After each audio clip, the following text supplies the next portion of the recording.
Welcome students.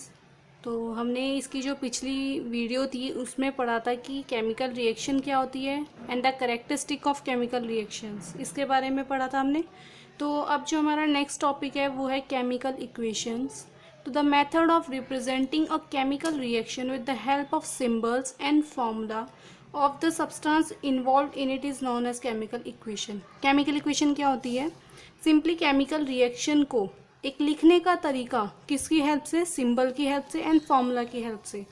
उसे लिखने के तरीके को ही हम केमिकल इक्वेशन कहते हैं। अब जैसे एग्जांपल है नीचे, zinc plus sulphuric acid, zinc sulphate plus hydrogen. तो इसमें आप देख सकते हैं, अब हम इसे ना लिख के इनके सिंबल्स को लिखेंगे। जिंक का सिंबल होता है Zn, सल्फ्यूरिक एसिड का होता है H2SO4, जिंक सल्फेट का ZnSO4 एंड हाइड्रोजन का मतलब होता है H2। तो अब मैंने उसमें ये भी बताया था कि रिएक्टेंट एंड प्रोडक्ट्स क्या होते हैं। तो इसमें रिएक्टेंट क्या होगा? Zn and H2SO4। रिएक्टेंट क्यों होगा? क्योंकि क्या था कि जो केमिकल रिएक्शन जो होती है उसमें जो पार्ट लेते हैं, जो कंबाइन हो के नेक्स्ट चीज़ बनाते हैं, वो क्या होते हैं? रिएक्टेंट। एंड इसमें प्रोडक्ट क्या होंगे? ये एक नई चीज़ मिल रही है नई प्रॉपर्टी के साथ, तो ये क्या होगा? हमारा प्रोडक्ट होगा।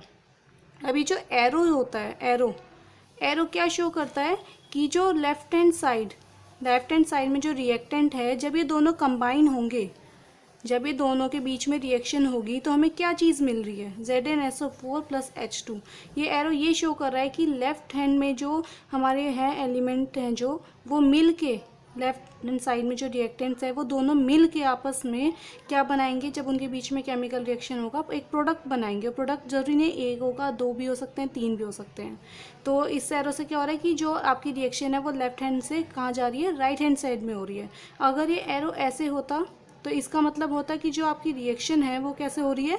राइट हैंड साइड से लेफ्ट हैंड साइड। तब आपके रिएक्टेंट्स ये होते और प्रोडक्ट क्या होता? ये। ठीक है। अब नेक्स्ट है जो हमारी चीज़, वो हम पढ़ेंगे कि केमिकल इक्वेशन कितने टाइप्स की होती है। अब हम इसमें दो टाइप्स की केमिकल इक्वेशंस को पढ़ेंगे, और वो दो टाइप्स कौन कौन से होते हैं? Balanced chemical equation and unbalanced chemical equation. तो सबसे पहले हम पढ़ेंगे balanced chemical equation. Balanced chemical equation क्या होती है? जिसमें जैसे कोई आपको रिएक्शन दी गई है, उसमें डिफरेंट एलिमेंट्स होते हैं। अगर उनके रिएक्टेंट एंड प्रोडक्ट में नंबर ऑफ एटम्स इक्वल हैं तो आपकी वो इक्वेशन कहलाएगी बैलेंस्ड केमिकल इक्वेशन। एग्जाम्पल देखते हैं, एग्जाम्पल से ज़्यादा समझ में आएगा। एग्जाम्पल ये है Zn plus H2SO4, ZnSO4 and H2। और इस एरो का मतलब मैंने बताया था, जब ये दोनों कंबाइन हो रहे हैं तो इससे ये मिलके ये बन रहा है प्रोडक्ट आपका। अब इसमें रिएक्टेंट क्या है? Zn and H2SO4 and product क्या है? ZnSO4 plus H2। अब आपके इसमें नंबर ऑफ एलिमेंट्स अलग अलग हैं। अब हम काउंट करेंगे क्या? Number of atoms. अगर number of atoms reactant and product में इक्वल होंगे एलिमेंट्स के, तो इसका मतलब क्या होगा? जो हमारी केमिकल इक्वेशन है वो कैसी है? बैलेंस्ड है। तो स्टार्ट करते हैं। Zn से लिखा है number of Zn atom, count करेंगे। रिएक्टेंट में, इन रिएक्टेंट में कितने हैं Zn एटम? ओनली 1, तो यहाँ लिख देंगे 1। एंड प्रोडक्ट में Zn कितने हैं? ओनली 1, तो यहाँ भी लिख देंगे 1। नेक्स्ट है number of H atoms. H atoms कितने हैं रिएक्टेंट में? इसको आप 2 काउंट करेंगे। अगर यहाँ पे कुछ भी नंबर लिखा होगा तो आप उसको उतना ही काउंट करेंगे। तो H के यहाँ पे कितना है? 2, तो कितने हो गए H एटम? 2। एंड आपको प्रोडक्ट में भी H एटम कितना है? H और ये 2, 2। तो इसका मतलब क्या है? नंबर ऑफ H एटम कितने हो गए? रिएक्टेंट में भी 2 हैं और प्रोडक्ट में भी 2 है। अब number of S atom, S कहाँ पे है? ये रहा। कितने हैं? सिर्फ 1 लेंगे। एंड प्रोडक्ट में कितना है आपका S एटम? ओनली 1 लिखेंगे। Number of O atoms, O यहाँ पे है और कितना लिखा है? 4, तो O कितने हो गए हैं? 4। एंड प्रोडक्ट में भी O के नीचे कितना लिखा है? 4, तो ये हो गया 4। अब आप इसमें एग्जांपल्स के बेसिस आप देख सकते हैं जो हमने एटम्स लिखे हैं। Zn 1 1 in reactant and product, H atom 2 2, S atom 1 1 and O atom 4 4। तो इक्वल नंबर है एटम्स के रिएक्टेंट में भी प्रोडक्ट में भी। तो अगर इक्वल होंगे तो क्या कहलाएगी? जो आपकी रिएक्शन है, इक्वेशन है, वो कैसी होगी? बैलेंस्ड केमिकल इक्वेशन होगी। अब हम पढ़ेंगे अनबैलेंस्ड केमिकल इक्वेशन के बारे में। अनबैलेंस्ड केमिकल इक्वेशन क्या होती है? अनबैलेंस्ड केमिकल इक्वेशन में एक या एक से ज़्यादा अगर एलिमेंट हो, कितने भी एलिमेंट हो, तो उसमें रिएक्टेंट्स एंड प्रोडक्ट में जो नंबर ऑफ एटम है वो क्या होंगे? अनइक्वल होंगे। बैलेंस्ड में कैसे थे? इक्वल थे, लेकिन इसमें अनइक्वल होंगे। तो एग्जांपल देखते हैं। अब इसमें जो एग्जांपल लिया है वो लिया है H2 and O2, H2 and O2, और दोनों मिला के क्या बन रहे हैं? H2O। अब number of H atom, reactant क्या होंगे इन दोनों में? ये दोनों रिएक्टेंट्स हैं, तो इसमें H एटम्स कितने हैं? H2 है, तो यहाँ कितने होंगे? 2। एंड प्रोडक्ट में कितने हैं H एटम?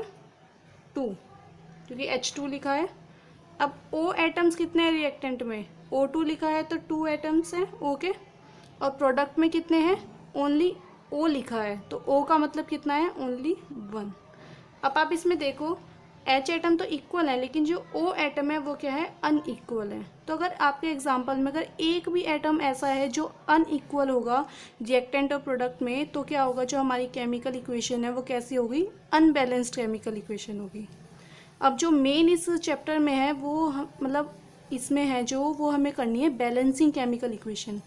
एग्ज़ाम में काफ़ी आते हैं क्वेश्चन बैलेंसिंग करने के, और बच्चों को काफ़ी प्रॉब्लम होती है, लेकिन ये इजी होते हैं अगर हम इसकी हेल्प से लेके चलेंगे।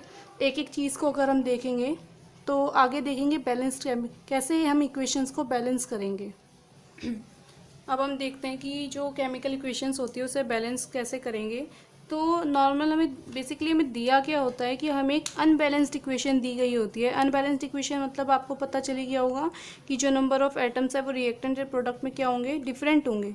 तो आपको अनबैलेंस्ड इक्वेशन दी जाती है और इसको क्या करना होता है? आपको बैलेंस करना होता है। बैलेंस कैसे करते हैं? दोनों जब रिएक्टेंट एंड प्रोडक्ट में अब नंबर ऑफ एटम्स को हम क्या करते हैं? इक्वल करते हैं। तो स्टार्ट करते भी हमने एग्जांपल वही लिया है जो मैंने आपको अनबैलेंस्ड केमिकल इक्वेशन में बताया था कि H2 और O2 जब कंबाइन होंगे तो क्या बनता है? H2O बनेगा। तो इसमें हमने नंबर ऑफ H एटम देखे थे, कितने थे रिएक्टेंट में? 2 एंड O2, और प्रोडक्ट में H कितने थे? 2, लेकिन O था 1। तो ये तो हमारा सही था, लेकिन ये था क्या? डिफरेंट है। तो हमारी इक्वेशन कैसे हो गई थी? अनबैलेंस्ड हो गई थी। तो इसी को बैलेंस्ड करेंगे हम। तो सबसे जो पहला स्टेप होगा, हम क्या देखते हैं कि कौन सा हमारा डिफरेंट है। जो हमें एटम दी गए होते हैं कौन से डिफरेंट है? कौन सा डिफरेंट है? O डिफरेंट है। रिएक्टेंट में तो ये 2 एटम्स हैं, लेकिन प्रोडक्ट में कितने हैं? 1। तो हमें क्या करना होता है? मल्टीप्लिकेशन करानी होती है इक्वल करने के लिए। तो हम क्या करेंगे?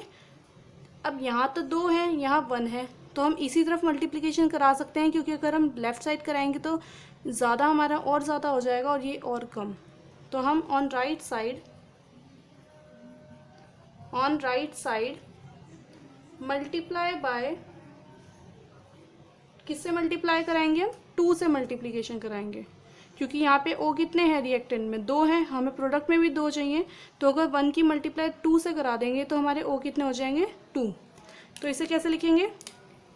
H2 प्लस O2, हमने राइट साइड में मल्टीप्लिकेशन कराई तो लिखेंगे 2H2O।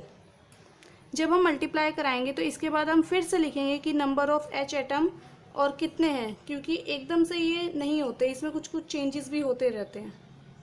अब आप इसमें देखिए कि जो रिएक्टेंट है उसमें तो हमने कोई चेंजेस नहीं किए थे, तो इसमें तो सेम ही होंगे 2-2। अब प्रोडक्ट में H एटम कितने हो गए हैं? 2, तो H एटम ये थे, एंड 2 से मल्टीप्लाई करा दिए तो 2 2 कितना हो जाएगा? 4। और O कितने हो गए हैं इसमें? 2O, 2।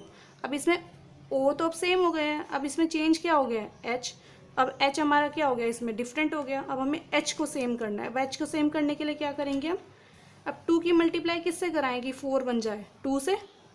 तो लिखेंगे ऑन लेफ्ट साइड, अब इसमें लिखेंगे हम on left side multiply by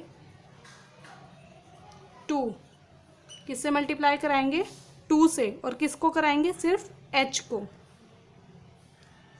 खाली H को कराएंगे हम, ठीक है? H2 को। तो अब क्या होगा? 2H2 प्लस O में हम कोई चेंजेस नहीं करेंगे, क्योंकि O है वो इक्वल हो चुका है O के एटम, तो अब O में चेंजेस नहीं करेंगे, सिर्फ हम किस में मल्टीप्लिकेशन कराएंगे? H2 में। O2 2H2O। अब आप इसमें देखिए H atom on reactant side कितने हैं? 2 2 जा 4 और प्रोडक्ट साइड कितने हैं 2 2 जा 4 इक्वल हो गए। और O एटम कितने हैं रिएक्टेंट साइड O2 मतलब 2 एंड 2H2O में O एटम कितने हैं 2। तो अब हमारे जो रिएक्टेंट और प्रोडक्ट में दोनों ही हमारे नंबर ऑफ एटम्स क्या हो चुके हैं इक्वल हो चुके हैं। तो यही इक्वेशन हमारी क्या हो गई है बैलेंस्ड इक्वेशन। इस अनबैलेंस्ड इक्वेशन की बैलेंस्ड इक्वेशन है ये। इस वीडियो में भी हम यही एग्जांपल करेंगे, बाकी एक दो एग्जांपल हम नेक्स्ट वीडियो में करेंगे, तो उसे ज़रूर देखना, आपको और क्लियर हो जाएगा कि कैसे हम अनबैलेंस्ड इक्वेशन को बैलेंस्ड इक्वेशन में कन्वर्ट करेंगे।